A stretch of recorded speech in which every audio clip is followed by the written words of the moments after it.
Oi, turma, bom dia, boa tarde, boa noite. Espero que vocês estejam bem aí, se cuidando, que já tudo certinho com todos vocês. Nas últimas aulas a gente começou a falar sobre o reino animal e falei das características, né, do reino animal. Falei um pouquinho de algumas coisas que a gente vai utilizar e classificar sempre quando for tratar do reino animal, né? A questão da simetria, dos tecidos dos folhetos embrionários, das cavidades internas, a classificação utilizando as cavidades internas desses animais, de cada um desses filhos que a gente vai estudar, e um pouquinho das características, né? Aí nas últimas aulas a gente falou, na penúltima aula, falamos sobre o primeiro reino, desculpe, o primeiro filho do reino dos animais, que é o filho dos poríferos. Em seguida a gente falou sobre o reino dos. Aí eu quero falar o reino, né? Tudo é o reino animal. O filho dos poríferos, depois a gente falou sobre o filho dos quinidários, né? Os poríferos lá, as esponjas do mar, os, as esponjas, né, do mar de forma geral, né? E falamos sobre o filho dos quinidários também, que a gente falou lá de vários grupos, né? Dos hidrozoários, das hidras, dos recifes de coral, né? Do, das anêmonas, das caravelas, e por aí vai. Hoje a gente vai entrar em outro filho do reino animal, que é o filho dos platelmintos. Então, no filho dos platelmintos, a gente tem aqui alguns representantes desse grupo. Algumas imagenzinhas aí dos filhos dos platelmintos, é o nome do filho, que a gente chama pode chamar e chama de platelmintos, né? Os platelmintos, eles fazem parte de um grupo que não é taxonômico, né? Não é, ou seja, não é uma classificação, que chama dos eumintos, que são os vermes, né? Os vermes são esses seres vivos de corpo fino, mole, né? Alongado, né? Anteroposteriormente, né? Ou seja, da frente para trás, né? Então alongados, né? Então aqui tem vários grupos que a gente chama dos vermes, né? Mas os vermes, eles fazem parte de vários filhos diferentes de animais, né? Na realidade não é um grupo em si. Também a gente fala muito de verme quando trata muito de falar de parasitas, né? Mas nem todo verme é necessariamente um parasita ou causa alguma doença, né? Alguns vermes sim, mas nem todos os vermes são causadores de doenças ou podem causar algum problema na vida dos seres vivos, né? Seja dos seres humanos, sejam de outros seres vivos, né? O filoplateuminto, esse termo significa esse eumintos é de verme, né? E plater, esse plater é de achatado ou plano, né? Então, os plateuminos ele reúne animais de corpo achatado, como vocês podem ver aqui nas imagens, eles são achatados dorso-ventralmente, ou seja, das costas para a barriga, para o peito, né? Então, eles são animais que são bem achatadinhos. A gente tem alguns representantes que são as planárias, que são animais de vida livre, ou seja, animais que é esse azulzinho aí que vocês estão vendo bonitinho, são várias cores, né? São animais de vida livre, e a gente tem alguns outros grupos, como o esquitossomo, por exemplo, que está aqui na minha cabeça, que é um endoparasita do corpo humano. Ali no cantinho a gente tem um caso de Atenia, né, que é também um endoparasita do corpo humano, que fazem parte do grupo dos platelmintos, né? Então a gente tem aproximadamente 20 mil espécies, né, descritas até hoje de platelmintos, né? Mais ou menos uns 20% dessas 20 mil espécies são parasitas, né? Tanto de animais vertebrados como de invertebrados. E dentro desses a gente tem os parasitas no corpo humano, né? Que são essas mais conhecidas que eu falei, né? Que é a Atenia, né? Que é a que chama de solitária, que é essa aqui amarelinha aqui, e o esquitossomo, que é esse aqui de cima, né? São platelmintos que são parasitas do trato digestório, do sistema digestório humano, né? A solitária Atenia, que causa a doença que a gente chama teníase, e também causa uma outra doença que a gente chama da cisticercose, e o esquitossomo causa a doença que é a estossomose, né? Esses animais eles podem tanto infestar, alguns eles podem infestar o intestino, outros também podem infestar as veias, vasos, né, vasos sanguíneos do fígado, como por exemplo da esquistossomose, ela pode infestar os vasos, essas veias do fígado, né? Quanto em relação à simetria, vocês podem olhar aí, principalmente aí da planária bonitinha, elas têm simetria bilateral, né? Então eles vão ser o primeiro grupo de animais a apresentar simetria bilateral. A gente viu lá que os poríferos eles são assimétricos, né? Eles não têm uma simetria bem definida, alguns tinham simetria radial, né? Mas via de regra eles assimétricos, né? Os quinidários eles têm a simetria radial, e os plateomitos aqui eles vão ser o primeiro grupo de animais que vão ter essa simetria bilateral, né? Só tem a simetria bilateral nos quinidários, as larvas dos quinidários. Na fase adulta deles tinha simetria radial, né? Os plateomitos também eles têm outra novidade, que eles são animais que são triblásticos, né? Então, na sua vida embrionária eles vão ter os 3 folhetos embrionários, né? A endoderme, a mesoderme e a ectoderme, diferente lá dos quinidários, só que eram diblásticos. E aí a partir desses folhetos vão originar os vários tecidos do corpo desses animais. Eles são animais que são acelomados, ou seja, eles não têm nenhuma cavidade interna do corpo deles, né? Então os plateomitos têm simetria bilateral, eles são triblásticos e são animais que são acelomados, né?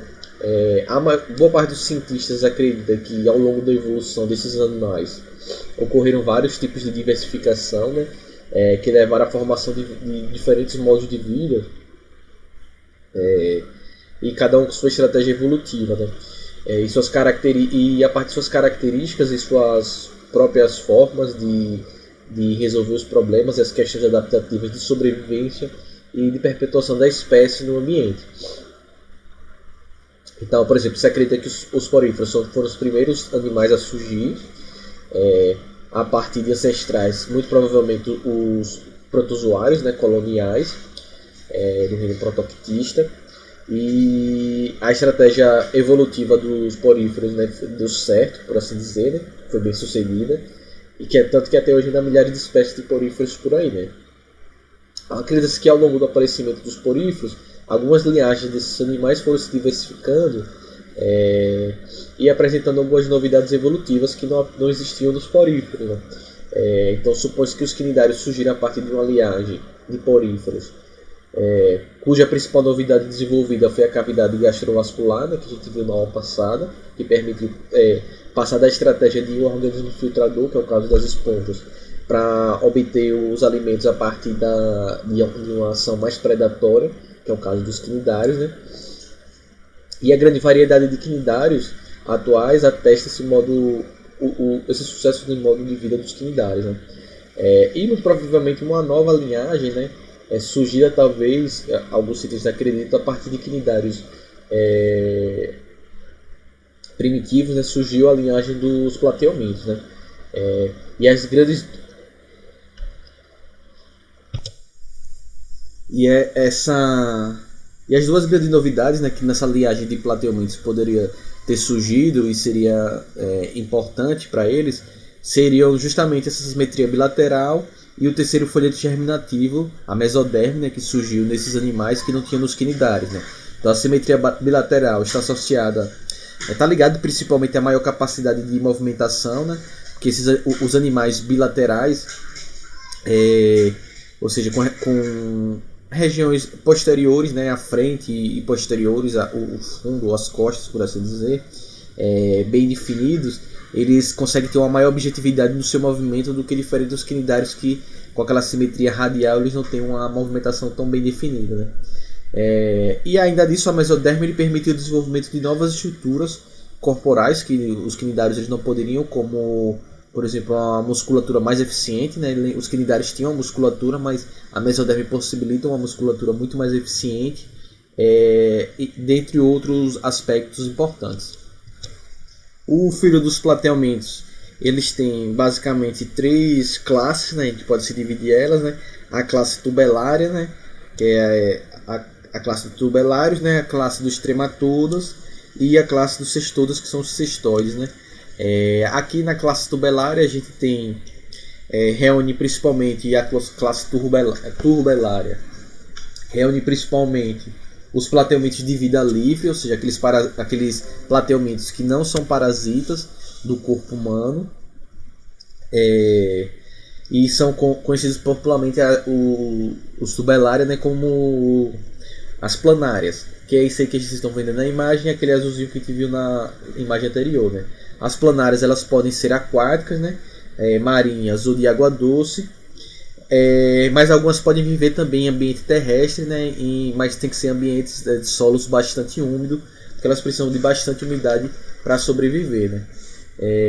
Elas têm algumas estruturas, por exemplo, os ocelos, né, que são estruturas já sensoriais que são capazes de captar a luz, ou seja, elas são capazes de captar estímulos luminosos. Essas aurículas são quimiorreceptores, né, ou seja, são receptores de substâncias químicas que elas têm. Elas têm a sua faringe, né, e sua boca. A faringe dela, elas podem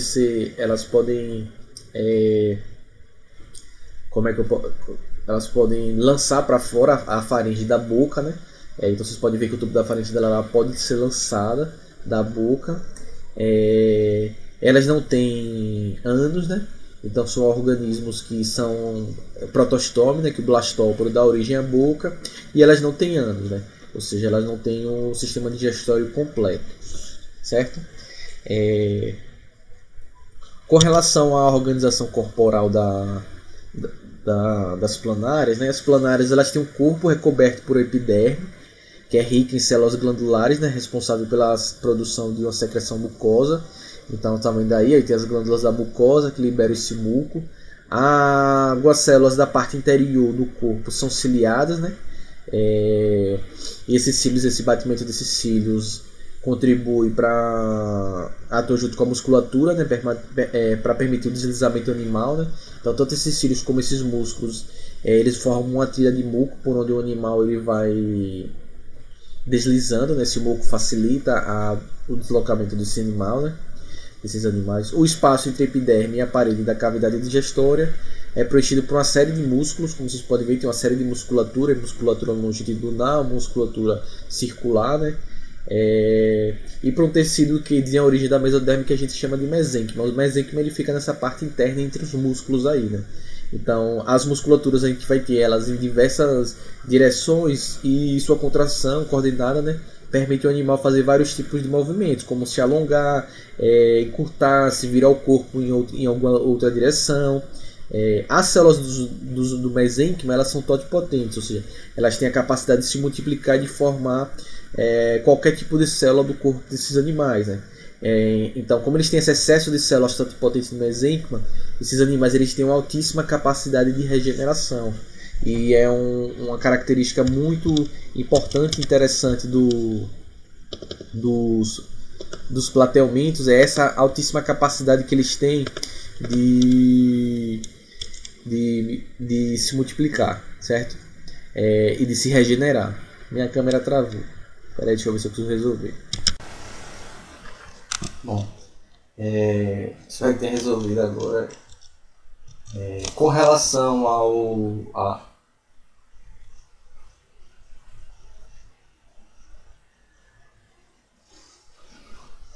à nutrição dos plateumintos, as planárias elas apresentam do sistema digestório do tipo incompleto, ou seja, elas têm a presença da boca, mas não têm a presença do ânus, como vocês podem observar aqui na imagem, né? E essa cavidade digestória dos plateumintos ela é constituída por uma cavidade, essa cavidade gastrovascular deles, né? Ela é muito ramificada, como vocês podem observar aqui na imagem, tudo vermelho aí é a cavidade gastrovascular dos plateumintos, né? Você vê que eles se ramificam para o ramo anterior do intestino, né, que vai no sentido da cabeça, um ramo posterior que vai no sentido da parte final, né, vamos dizer assim, da parte da cauda desse animal, e ele vai se ramificando por todo o corpo, né? E esse sistema digestório, né, incompleto se comunica com o meio externo na parte da boca, que é essa cavidadezinha aí. Como eu falei para vocês, a faringe deles, eles têm a capacidade de fazer o que a gente chama a faringe deles pode ser protraída, ou seja, eles podem, é como se eles pegassem a garganta e colocassem para fora, né? Então eles conseguem lançar a faringe para fora do corpo do animal, e a planária, ela, quando ela protrai a faringe sobre o alimento, né, que pode ser um animal, um animal morto, você viu? Essa faringe ela lança sobre esse animal ela tem uma série de glândulas especiais, né, e aí vai lançar sobre esse animal as enzimas digestórias, né, então elas começam a fazer uma digestão extracorpórea, ou seja, fora do corpo do animal, e à medida que essas enzimas vão digerindo esse alimento, eles vão sugando como se fosse um canudo com essa faringe este alimento digerido. Aí à medida que esse alimento ele vai sendo absorvido, a digestão ela continua na cavidade gastrovascular, então ela faz primeiro, inicia uma digestão extracorpórea, fora do corpo, depois ela faz uma digestão extracelular, ou seja, uma digestão na cavidade gastrovascular dela, inicia a digestão, e depois esse alimento já mais digerido, ele passa para as células, né, dos animais, onde termina a digestão. Então ela faz uma digestão extracorpórea, fora do corpo, faz uma digestão extracelular na cavidade gastrovascular e faz uma digestão também intracelular, da mesma forma que os cnidários, que faziam uma digestão extracelular e intracelular. Os produtos que são úteis para eles dessa digestão vão ser difundidos de célula para célula. Eles não apresentam um sistema circulatório, né? Não precisam disso, né? Até porque essa cavidade gastrovascular extremamente ramificada faz com que os nutrientes circulem, servem também como um processo de circulação desses nutrientes. E aqueles nutrientes, aquele resto do alimento digerido que não serve, ele vai ser eliminado pelo corpo do animal através da boca, né? Já que ele tem um sistema digestório do tipo incompleto, certo? Com relação à excreção, esses diferentes lá dos cnidários que não tinham um sistema excretor específico, né, para eliminar substâncias tóxicas do corpo, elas saem difundidas, né, deles, né? Os plateumintos, eles vão ter um sistema de excreção formado por que eles chamam dos protonefrídeos, né? Então lá na mesênquima, né, que é aquele tecido de origem da mesoderme, que fica lá entre os músculos do animal, a gente tem um sistema excretor que vai eliminar substâncias que não servem para o corpo do animal, né, formado por esses protonefrídeos. Esses túbulos ramificados, vocês podem ver em azulzinho, eles são extremamente ramificados pelo corpo do animal. Eles apresentam em cada uma das extremidades, né, ao final dessas ramificações, algumas células que são especializadas, vocês podem ver nessa imagem aqui, algumas células que são especializadas na absorção de água e excreções acumuladas nos espaços, nos tecidos do animal, né? Então, dependendo da espécie, a célula excretora ela pode apresentar um flagelo, que a gente chama de solenócito, ou ela pode apresentar vários flagelos, que a gente chama de células flama. Aí ela pode ter células flama e ela pode ter solenócito. Solenócito é de solzinho, né? É um flagelo, aí varia de espécie para espécie. Geralmente trata nas questões que vocês pegam, eles falam sobre as células flama, né? O batimento de cada flagelo ele vai impulsionando esse líquido, como a gente pode observar aqui, absorvido por essas células excretoras, e se abre em poros excretores, né? Chamados de nefridopóros, que vocês podem ver aqui, esses poros aqui. Então, ao final dessas ramificações desses poros, aqui essas células flama, ou solenócitos, eles vão eliminando essas substâncias que não têm serventia para o corpo do animal, né? Então ele vai eliminando isso. Então ela tem um sistema excretor, já diferente dos cnidários que não tinha, né? Foi formado pelos protonefrídeos. O sistema nervoso desse animal, a gente pode dizer que o sistema nervoso dele, das planárias, é formado por dois gânglios cerebrais, né, que ficam lá na porção da cabeça, estão daqueles dois vermelhos ali, os gânglios cerebrais, localizados nessa região anterior, na região da cabeça, e deles partem dois cordões, né, você pode ver ali, dois cordões que partem de cada um desses gânglios cerebrais, que vão percorrer longitudinalmente, ou seja, vão percorrer todo o corpo do animal. Dos cordões nervosos, vão sair, né, prolongamentos de células nervosas, né, que a gente chama de nervos, né, que são esses conjuntos de neurônios, que chegam a todas as regiões do corpo do animal, né. Então controlando os músculos, recebendo os estímulos externos, captando os estímulos externos, como da luz, como estímulos químicos. Então, como eu falei para você, a gente viu lá os ocelos, né, que são estruturas que são responsáveis, vamos dizer que são olhos bem primitivos, né, que formam um sistema nervoso sobre a intensidade e a direção da luz. Ou seja, os animais eles conseguem saber se tem muita luz, se tem pouca luz e de onde é que essa luz está vindo. Mas eles não formam imagem, certo? Eles não têm capacidade, esses ocelos não formam imagem, é mais da luz. Os gânglios cerebrais eles também constituem um centro que interage, né? As informações captadas vão interagir pelas células sensoriais, ele vai processar essas informações. Essa centralização do sistema nervoso representa um avanço bem significativo em relação aos quinidários, né? Que os quinidários a gente tem um sistema nervoso que era difuso, formado por nervos em formas desordenadas. Aqui não, aqui nos plateumintos a gente já tem esses dois gânglios cerebrais que vão concentrar e processar as informações, né? Daí a gente costuma dizer que o sistema nervoso deles é um sistema nervoso do tipo ganglionar. Então o sistema nervoso dos quinidários era difuso, não tinha um centro, né? E aqui a gente tem um centro, esses dois centros, né? São esses gânglios cerebrais, né? Então a gente costuma classificar o sistema nervoso deles como um sistema nervoso do tipo ganglionar, né? As planárias, como os outros plateumintos, não possuem órgãos ou sistemas especializados em fazer a respiração, as trocas gasosas, né? A respiração, ou seja, captação de oxigênio e eliminação de gás carbônico. O gás carbônico e o oxigênio são absorvidos e eliminados, né, do corpo dos animais a partir do processo de difusão, aquele processo que a gente estudou no ano passado, né, de diferenças de concentração. Né? Os gases se deslocando de locais onde eles estão muito concentrados para locais onde eles estão pouco concentrados. Aí a gente costuma dizer que a respiração desses animais, eles apresentam uma respiração por difusão, e a gente costuma dizer que a respiração deles é cutânea. Esse termo cutânea significa a parte da pele. Então as trocas gasosas deles acontecem através da pele. Então a gente diz que eles têm respiração cutânea. Eu não lembro se eu falei isso nos quinidários, mas os quinidários também têm respiração cutânea. Ou seja, o oxigênio entra no corpo deles através de todas as partes da pele e o gás carbônico também sai. Então tanto quinidários quanto plateumintos fazem respiração cutânea a partir da pele, por difusão. Os poríferos não fazem respiração cutânea porque eles não têm cílios, não têm tecidos. Né? A respiração deles é célula a célula, fazendo essas trocas gasosas por difusão. Certo?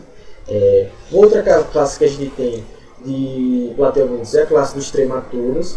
A classe trematoda ele reúne plateumintos que são parasitas, né? Alguns são ectoparasitas, ou seja, parasitam a parte externa do corpo dos hospedeiros, né, fixados na parte externa do corpo dos hospedeiros, né, principalmente vertebrados. Né? E a gente também tem trematodos que são endoparasitas, ou seja, que parasitam a parte interna do corpo do hospedeiro. Né? Então a gente tem alguns exemplos de alguns ectoparasitas, né? Que vivem à beira da superfície em branquias de peixes, né? No caso da Gyrodactylus, que faz isso. E a gente tem no caso do corpo da gente o endoparasita, que é o Schistosoma mansoni, que é o parasita que causa a esquistossomose. E daqui a pouco a gente fala um pouquinho dela, que vai viver nas vias do fígado do nosso corpo. Daqui a pouco eu falo sobre esse ser vivo. Né? Os trematodos eles têm um corpo revestido por uma cutícula bem resistente, né? Secretada pela epiderme. Essa cutícula que fica sobre a epiderme, ela protege o parasita de eventuais ataques hospedeiros, por exemplo, da ação das enzimas digestórias do nosso corpo. A boca se localiza na região anterior do corpo, né? Na frente, né? Onde seria, pode-se dizer, a cabeça, né? Abrindo-se uma faringe, né? Musculosa, aliás, né? Uma faringe que é musculosa, que pode ter algumas ventosas ou ganchos. Nessa imagem aqui a gente tem ganchos, né? Que essas ventosas, esses ganchos, eles podem servir para ajudar esse animal a se fixar. Vocês podem ver aqui. O macho geralmente é bem pequenininho em relação à fêmea. O macho é maior, a fêmea mas o macho ele é mais, não é maior, a fêmea é maior, mas o macho ele é mais grosso, assim, a fêmea ela entra no corpo do macho para se reproduzir. Esses animais são dioicos, né? Ou seja, tem o macho e a fêmea bem mais bem mais diferenciada, assim, que a gente pode observar. Geralmente os endoparasitas, eles, em alguns casos, eles não têm... não, eles vão conseguir se alimentar, né, a partir dessa boca, dessa peça de ventosa. No caso da outra classe que a gente tem, que é a classe cestoda, nessa classe cestoda, o que tem bem característico deles é que eles não apresentam um sistema digestório, né? Então, a classe cestoda ele reúne vermes que são, todos os cestodos são endoparasitas, né? Que são o caso aí das tênias e da solitária, que vocês podem ver pela imagem. O termo tênia refere-se ao corpo deste animal, né? Que lembra uma fita, como se fosse uma fita, né? Bem fininho eles. E o termo solitário, a gente chama de solitário porque esses endoparasitas, eles só fica um parasita por indivíduo, ou seja, solitário é justamente por isso você nunca tem duas tênias no seu corpo, só tem apenas uma, de forma geral, né? Mas nunca se sabe se aparece aí. Mas geralmente para cada hospedeiro tem uma única tênia, por isso que a gente chama ela de solitária, né? Ela, quando já está instalada, ela libera uma série de substâncias que impedem que outra tênia se instale dentro do hospedeiro, né? Isso evita que tenha uma superpopulação de vermes, né? Que poderia levar à morte do hospedeiro, que não é interessante para o parasita, né? O parasita pensa que o hospedeiro sobreviva, porque ele depende que o hospedeiro esteja vivo para que ele esteja vivo também, né? Então, se o hospedeiro morre, consequentemente o parasita morre. Certo? As tênias adultas, elas vivem geralmente no intestino dos animais vertebrados, né? E os estágios larvais delas, elas podem ocorrer em um ou mais hospedeiros, e aí vai depender, né? Pode ser um hospedeiro vertebrado ou vertebrado. Então, como eu falei para vocês, a tênia, de curiosidade, dentro dos plateamentos, elas não apresentam o sistema digestório.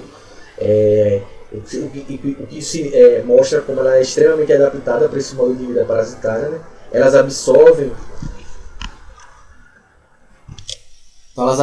através da pele delas os nutrientes diretamente da cavidade. Então a gente vai fazendo nossa digestão e ela vai roubando os nossos nutrientes, né? A parte anterior, né, que seria a cabeça dela, é uma estrutura que a gente chama de escólex, que vocês podem ver aí, que seria a cabeça, escólex, né?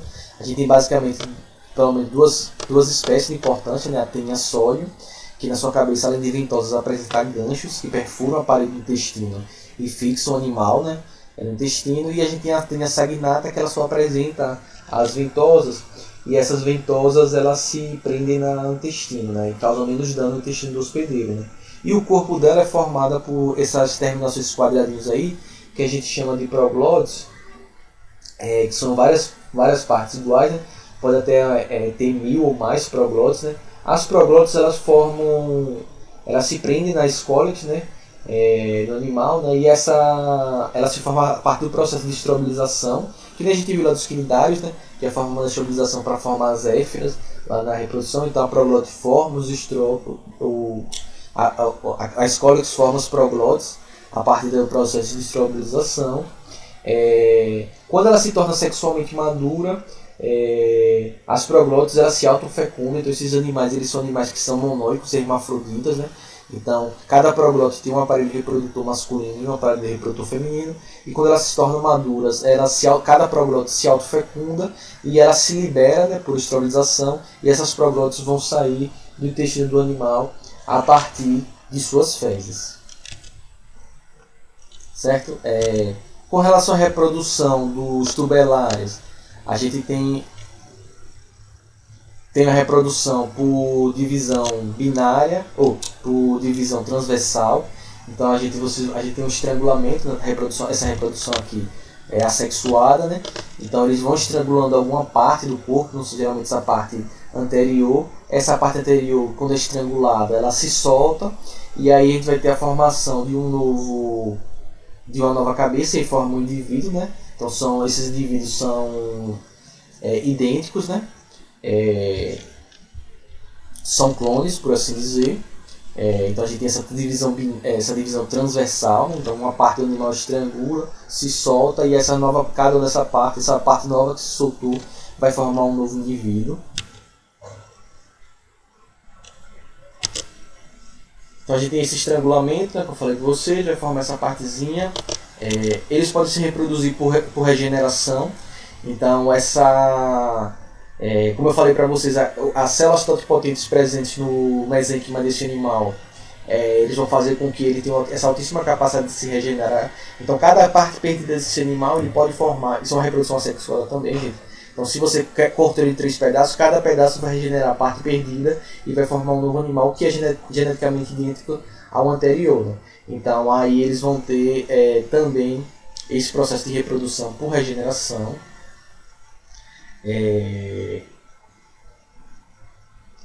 Então aí a gente tem as reproduções assexuadas. Esses animais, ele está figurando aqui, né? Deixa eu incluir aqui. As planárias, elas se reproduzem de forma sexuada também, e eles são organismos que são monóicos, ou seja, são hermafroditas, né? Eles têm um aparelho reprodutor, mas cada um tem um aparelho reprodutor masculino e um aparelho reprodutor feminino, como vocês podem ver aí. Então eles têm um poro genital, que é por onde saem os gametas, nessa partezinha final do corpo, né? E aí dentro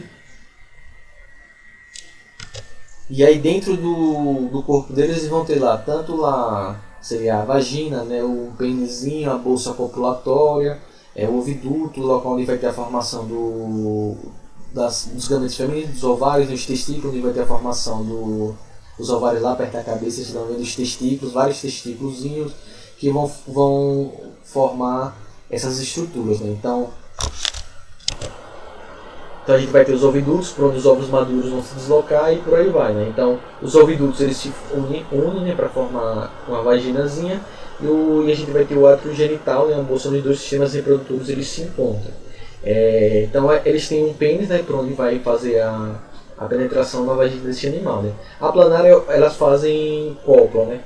Ou seja, dois indivíduos sexualmente maduros, como vocês podem ver aqui, eles se unem, se justapõem os seus poros genitais, então cada um introduz o pênis no poro genital do parceiro. Então a gente tem uma reprodução cruzada, né? Aí, né, esse processo de cópula, e a gente vai ter a troca de espermatozoides entre os animais. Depois que acontece essa troca de espermatozoides, cada um deles se sai, né? Então o espermatozoide é recebido por um parceiro percorre os ovidutos, encontros lá nos óvulos e vão fecundar ele, né? Os zigotos formados na fecundação reúnem-se, né, com células nutritivas ricas em vitelo, e aí vai produzir este animalzinho, né? Então eles vão lá, formam os casulos que são expelidos pela abertura do átrio genital, né? E eles ficam presos em folhas, em estruturas de plantas aquáticas, e aí a partir desse casulo sai a planáriazinha pequenininha em forma adulta. Então eles têm fecundação interna, ou seja, porque ocorre nessa cópula os gametas, a fecundação enquanto os gametas é dentro do corpo de cada um desses animais, e o desenvolvimento deles é direto porque não tem uma fase larval, já sai o mini adulto de dentro dele. Bom, com relação à reprodução do Schistosoma mansoni, como é que acontece? Eles ficam, como eu falei para vocês, eles são animais são dioicos. São animais dioicos, né, que tem um macho e a fêmea, eles ficam nas veias do fígado. Esses animais eles se reproduzem, formam seus ovos. Os ovos são meio pequenininhos, aí os ovos eles conseguem atravessar a parede dos vasos e cair no intestino da pessoa. A pessoa faz suas necessidades fisiológicas, né, faz cocô, né, faz suas fezes. E aí se ela fizer isso no chão, perto de lagos, lagoas, o que acontece? Você vai ter a eliminação, aqui vocês podem acompanhar aqui em cima de mim. Começando esse lado aqui, vai ter a eliminação das fezes contaminadas por ovos, né? Esses ovos são bem pequenininhos. Esses ovos na água eles vão sofrer eclosão, geralmente em lagos, lagoas, em locais de água menos parada. Depois, rio não, porque por exemplo, rio como tem a correnteza, pode levar, pode carrear esses ovos, né, com mais facilidade, né? Então você vai ter a eclosão desses ovos e vai liberar uma primeira larva desse animal, que é o miracídio. Então ele tem um desenvolvimento indireto, né, que vai ter a fase de larva. Esse miracídio, ele é uma larva ciliada que vai nadar na água, e aí ela vai encontrar um primeiro hospedeiro, que é um hospedeiro intermediário desses animais, que é um caramujo, geralmente o caramujo do grupo dos biofalares. Ela invade o corpo do caramujo, e no corpo do caramujo ela forma um cistozinho e ela sofre uma metamorfose. Então o caramujo é o hospedeiro intermediário. Por que a gente chama de hospedeiro intermediário definitivo? Geralmente os hospedeiros definitivos são aqueles que têm a fase adulta e matura do animal. E nos hospedeiros intermediários tem a fase imatura desse animal, geralmente a fase larval. Nem todo parasita tem hospedeiro definitivo e intermediário. No caso do Cystosoma mansoni, a gente tem um hospedeiro intermediário, que é o caramujo biofaláreo. Então, dentro do caramujo, esse animal ele sofre uma transformação e forma uma nova larva, que é a cercária. Vocês podem ver ali saindo do caramujo. Então, as cercárias são liberadas do caramujo, e essas cercárias são os animais que conseguem penetrar no corpo do ser humano. Então, a cercária ela consegue penetrar na nossa pele, não precisa ter ferida, não precisa ter nenhum machucado, ele consegue perfurar, penetrar na nossa pele através da pele, né? E a cercária se transforma nos seus esquitossomas jovens e vão lá se fixar lá nas veias do fígado, e aí esse ciclo de vida vai se repetindo, né? O Cystosoma mansoni é esse parasita que ele causa o que a gente chama da esquistossomose, que é aquela barriga que a gente chama de barriga d'água, né? Porque geralmente na cavidade abdominal da pessoa fica acumulando muito água, que é muito característica. A pessoa vai perdendo peso, mas fica com aquela barriga gigantesca, né? Então, como a gente pode evitar esse Cystosoma mansoni? Tomar cuidado em banhos de lagos, lagoas desconhecidas, se tem caramujo, fazer o controle da população dos caramujos, mas principalmente a gente pode combater essa doença dando saneamento básico para as pessoas. Se as pessoas têm onde fazer suas necessidades fisiológicas, elas não vão fazer no chão por aí, nem perto de lagos, lagoas. Outro ciclo de vida... Eita, aí fui para dar, né? Outro ciclo de vida que a gente tem é o da tênia, como eu falei para vocês, só para a gente poder fechar aqui. A tênia, ela, como eu falei, tem aqueles dois grupos, né? A tênia saginata e a sólio. O ciclo de vida delas vai ser a mesma, a diferença é um hospedeiro intermediário. No caso da tênia, né, que vai causar tendência solitária, o que acontece? Vamos começar aqui para a pessoa está aqui doente com o ser humano, o hospedeiro definitivo da tênia, né? Está lá no corpo da pessoa a tênia. Então, tem a tênia aqui dentro da pessoa, vamos começar aqui por baixo, né? Então, a tênia madura vai liberar os proglótis, né? Cada proglótise lá pode ter até 1000 proglótides. Lembra que tem uma parede masculina e feminina, né? Ela se autofecunda, ela libera esses proglótides, só fica preso no corpo do animal a escólex, sai nas fezes esses proglótides dessa grávida, né? E junto a esses proglótides vão ter os ovos com as fezes. Aí o que acontece? O porco ele pode ingerir o alimento, né? Junto com os ovos da tênia. Aí qual a diferença, gente? O porco só desenvolve no corpo do porco se for os ovos da tênia sólio. Então o porco é o hospedeiro intermediário da tênia sólio. A tênia saginata, o hospedeiro intermediário é o boi, certo? Então o boi desenvolve no boi a larva da tênia sólio, da tênia saginata, e no porco a tênia sólio. Essa é a diferença. Lembrando que a tênia sólio é mais agressiva, carrega aqueles ganchos que podem perfurar e causar lesões e hemorragia no intestino. Vamos acompanhar aqui o ciclo da tênia sólio, certo? Então o porco ingere esses ovos. Então o porco é o hospedeiro intermediário. No corpo do porco, no intestino do porco, esses ovos vão liberar uma larva que a gente chama de oncosfera. Vocês podem ver ali em cima. A oncosfera ela vai se fixar na musculatura do animal e formar uma outra estrutura, né? Uma outra larvazinha que a gente chama de cisticercos. Então esses cisticercos eles ficam na musculatura do animal. Então quando vocês comem a carne do porco ou do boi mal cozida, você pode ingerir esses cisticercos. Esses cisticercos eles vão chegar ao seu intestino, e no seu intestino esses cisticercos vão formar uma nova escólex, uma nova tênia, e aí você vai ficar doente novamente. Vai ficar com atenias, né? A pessoa vai ter atenias. Então a forma disso é saneamento básico para as pessoas não terem necessidade no chão, né? E o cisticerco e não se alimentar de carne mal cozida, né? De porco e de boi. Porque se você cozinha bem a carne, esses cisticercos se destroem e morrem. Então é assim que a gente desenvolve a teníase, certo? Bem simplesinho. Tem uma outra doença que a gente chama de cisticercose, que ela pode acontecer, ela é bem grave, ela acontece apenas se você ingerir os ovos da tênia sólio. Ou seja, ao invés do porco ingerir os ovos, você ingere sua mão suja, com chão, tinha lá um cocôzinho, você botou na boca um alimento que você não limpou direito e tinha ovos de tênia. Se você engole o ovo no seu intestino, o ovo vai virar a oncosfera vai se alojar nos seus músculos, nos seus órgãos e virar o cisticerco.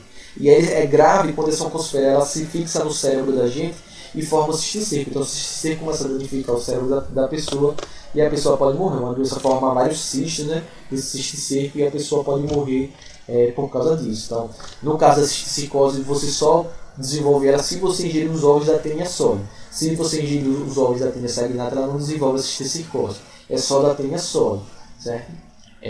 Então tá aí, a gente pode ter tênias, tênia sólia, que é o hospedeiro intermediário ou por tênia saginata, que o hospedeiro intermediário é o boi. E a cisticercose, que você pode pegar ela se você ingerir os ovos da tênia sólia. Ou seja, ao invés de você ser o hospedeiro definitivo, vai funcionar você como se fosse o hospedeiro intermediário, certo? Então tá aí muita coisa, né, Plateonitos, mas fechamos aí Plateonitos. Qualquer dúvida, entre em contato comigo e eu resolvo isso com vocês. Fiquem bem e tchau.